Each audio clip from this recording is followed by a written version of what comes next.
On to South Africa's ongoing power crisis. Eskom announcing stage 2 blackout is on the cards for this evening. It will be implemented at short notice. There are breakdowns at 3 power stations this afternoon. And if blackouts are implemented, it would be stage 2 from 4 p.m. until midnight. The power utility is urging the public to use electricity sparingly.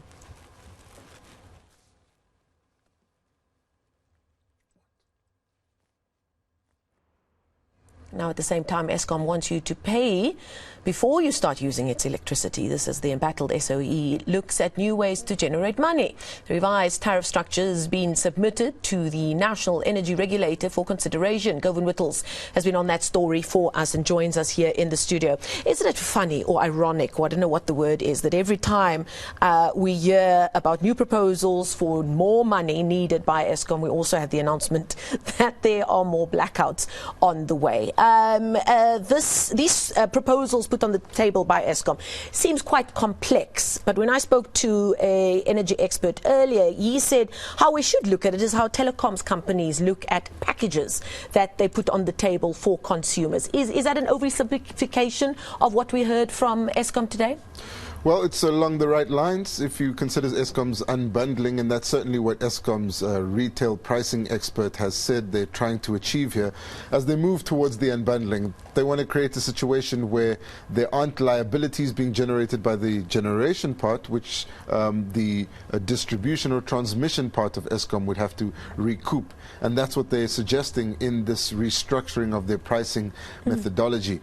All of it does sound a little complex, but there are a few key takeaways that people at home could remember. Firstly, a point raised by energy expert Tsepo Khadima, saying that in the last 10 years, Eskom's tariffs have increased at least 500%.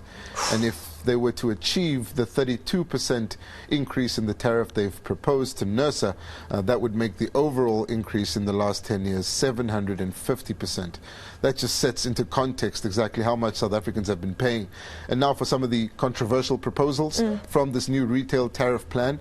One of them includes different prices depending on when you use electricity, an off-peak price and an on-peak price. And Eskom rationalized this by saying that it costs them more to generate power when there's load shedding on peak because they're burning generators and they're running turbines, and they need to charge a different price for that. Interestingly, they're also looking at allowing those who generate power and feed it back into the grid to have some of the cost of the electricity cut down. That's interesting, of course, because it'll finally provide some incentive to feed it back into the grid. But the most controversial part has been the standard administration fee that all customers would have to pay for the maintenance of the Eskom grid. It's kind of like a flat rate. And they've gone into detail in the proposals around the figure between 100 and 500 rand, depending on whether you're at home or in a business. But what's interesting here is Eskom saying that it may seem controversial, but from their perspective, they're only breaking down the different costs that are put together and then given to you as one bill at the end of the month, or when you pay for prepaid electricity. So a lot of the experiences of South Africans has been buying prepaid electricity for 350 rand and then getting 100 units or 125 units or 150 units, and they often wonder where the rest of that money went. The rest of that money went to the additional charges for the maintenance of the grid, depending on the time at which you've bought the electricity. And then, of course, you're also paying depending on how much electricity you've bought over the month and whether you've exceeded what they call the inclining block tariff. All this lingo that some of us have become accustomed to, but many people are still grappling with it. I mean, the prepaid thing was sold to so many as the thing that's really going to cut down your costs. And then you hear anecdotal experiences of people saying, look, when I buy 350 rand, I get 100 units if I buy it at this time of the month, but when I use that same amount of money at a different time of the month, I'm getting less units. So, you know, there's this consumer experience that's an issue as well. Did they talk at all about how they're going to educate people to understand this restructuring if it is given the go-ahead? And did they talk rands and cents, or was it just a structure, new structures and packaging that they've put on the table?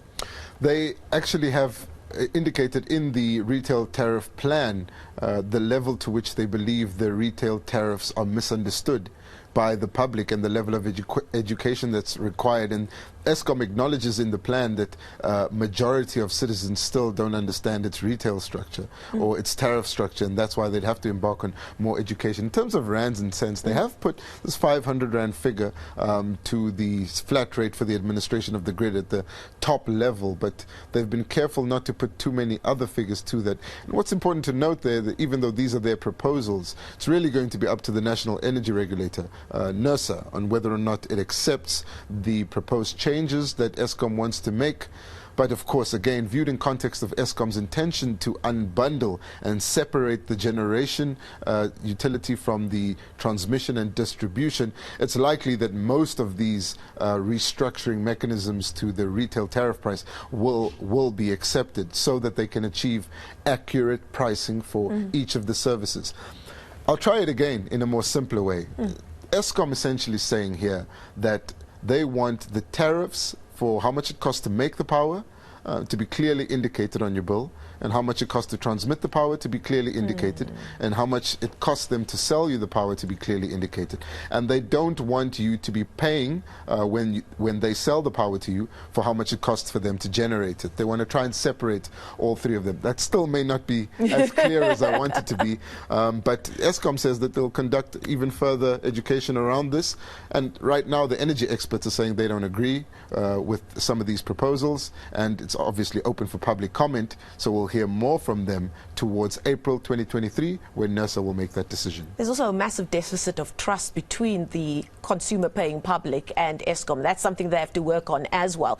Is it worth paying a bit more attention to the proposal, like you said, that they're now more open to those who have made alternative plans being able to get some kind of relief for that? Because before, I mean, just a couple of weeks ago, a few months ago, there was talk about people being penalized if they go off the grid. And obviously, this is something for those who are more privileged, who have been able to afford to go off the grid, because at the moment, that is quite a costly affair, isn't it? But does it show that Eskom is a little bit more open to this kind of thing, those who've been able to tap into renewable power options?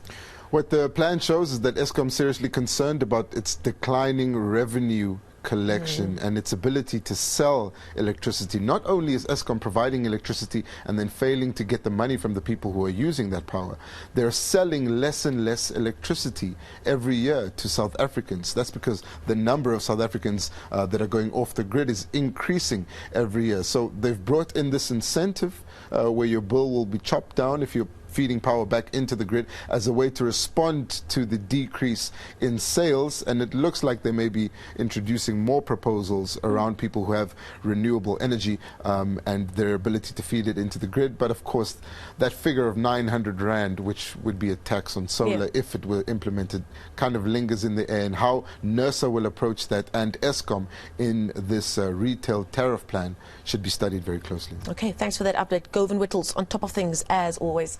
Thank you so much for that update. It is a bit clearer to me now after chatting to you, so thank you for that.